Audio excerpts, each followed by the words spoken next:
Hello కానమూకు కథావచనం మోహనవచనం పరిజ్ఞాన హితబాండం శ్రోతలకు ఆహ్వానం నమస్కారం. చదవదగునెవరు రాసిన తదుపరి చదివిన వెంటనే మరువక పలువురికి వినిపింపబూనిన అది ఏ పరిజ్ఞాన హితబాండమౌపో మహిళ మోహనవచనమై విరాజిల్లు.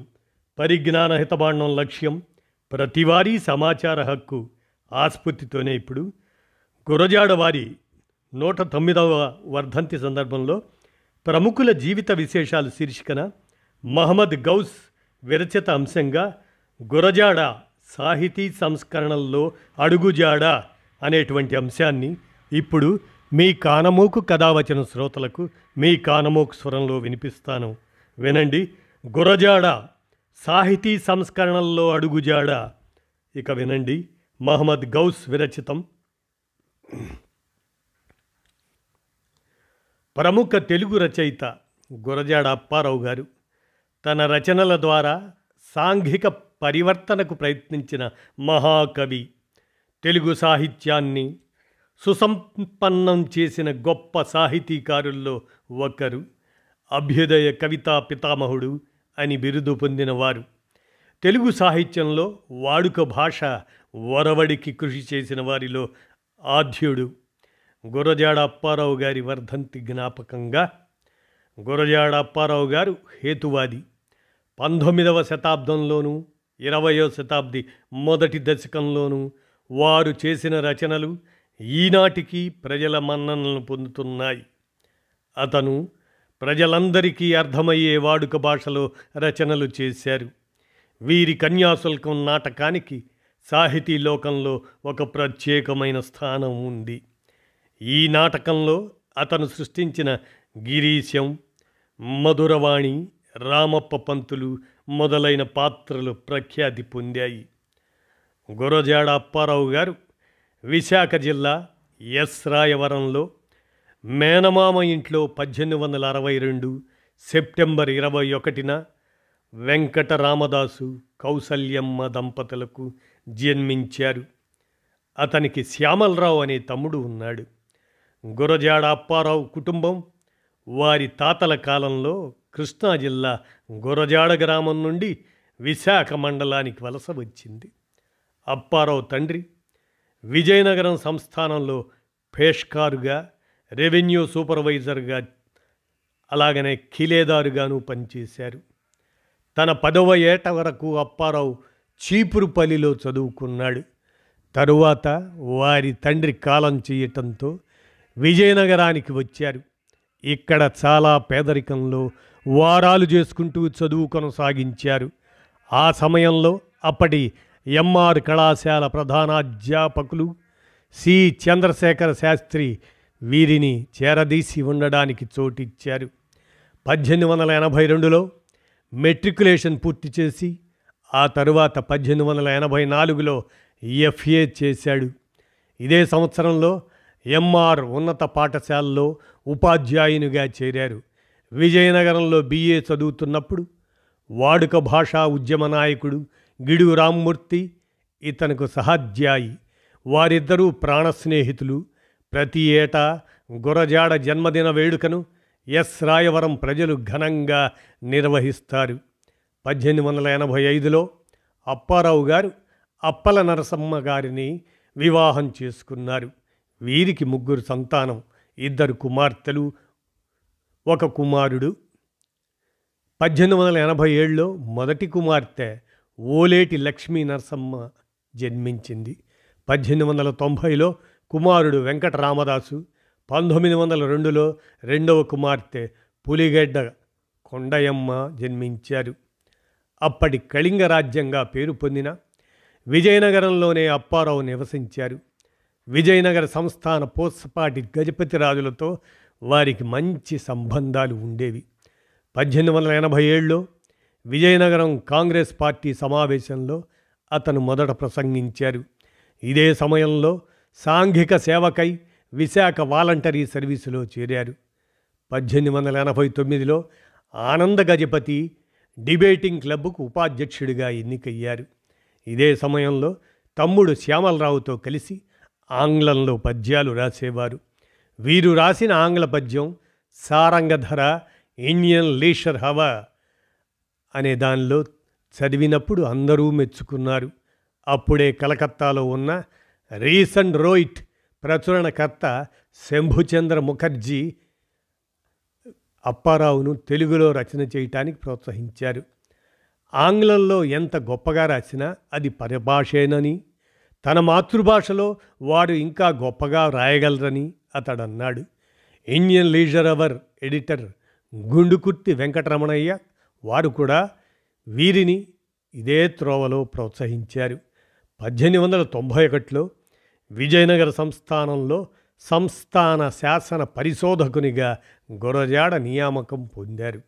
1897లో మహారాజా ఆనంద గజపతి చిన్న వ్యాధితో కాలం చేసినప్పుడు రీవా మహారాణి అప్పల కొండమాంబ గార్లకు వ్యక్తిగత కార్యదర్శిగా అప్పారావు నియమితులయ్యారు. 1884లో మహారాజా కాలేజీ వారి పాఠశాలలో ఉపాధ్యాయుడిగా చేరారు.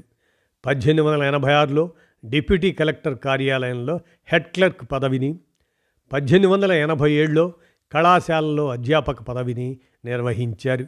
1886లో రాజావారి ఆస్థానంలో చేరారు. 1911లో మద్రాస్ యూనివర్సిటీ బోర్డ్ ఆఫ్ స్టడీస్లో సభ్యత్వం లభించింది గురజాడ అప్పారావుకి.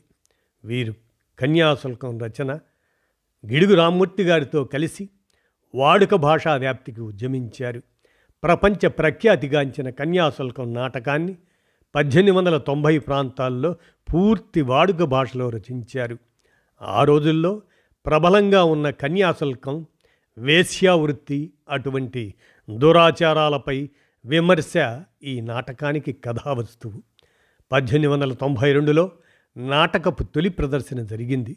1897లో కన్యాశుల్కం తొలి కూర్పును మహారాజా ఆనంద గజపతికి అంకితమిచ్చారు.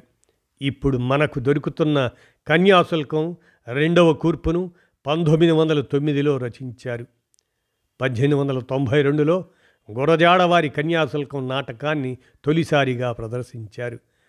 మొదటి ప్రదర్శనకే ఎంతో పేరు వచ్చింది. దీనితో సాహిత్యంలో వాడుక భాషా ప్రయోగానికి ఒక రకంగా నాంది పలికింది అని చెప్పవచ్చు. సాంఘిక ఉపయోగంతో పాటు రసజ్ఞుల ఆనందానికి కూడా వాడుక భాష వాడవచ్చని ఈ నాటకం నిరూపించింది.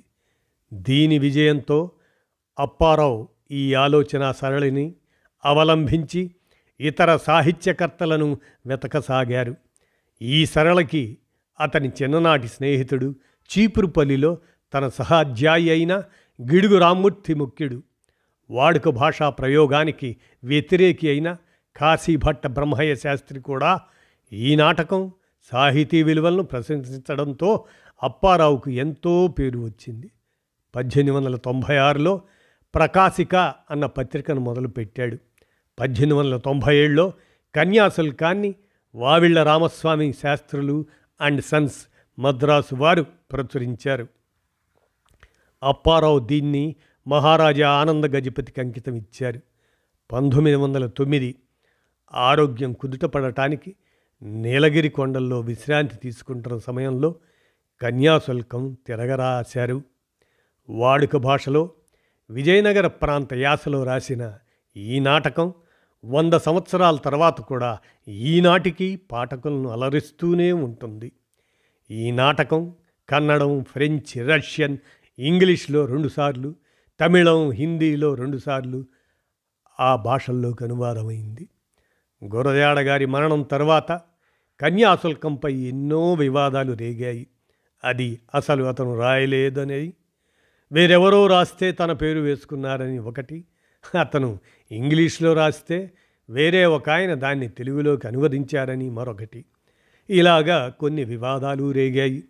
చివరికి ఆ వాదనలన్నీ అసత్యాలు అని తేలిపోయాయి. ఈ వివాదాలన్నీ గురజాడ మరణం తర్వాత వచ్చినవే.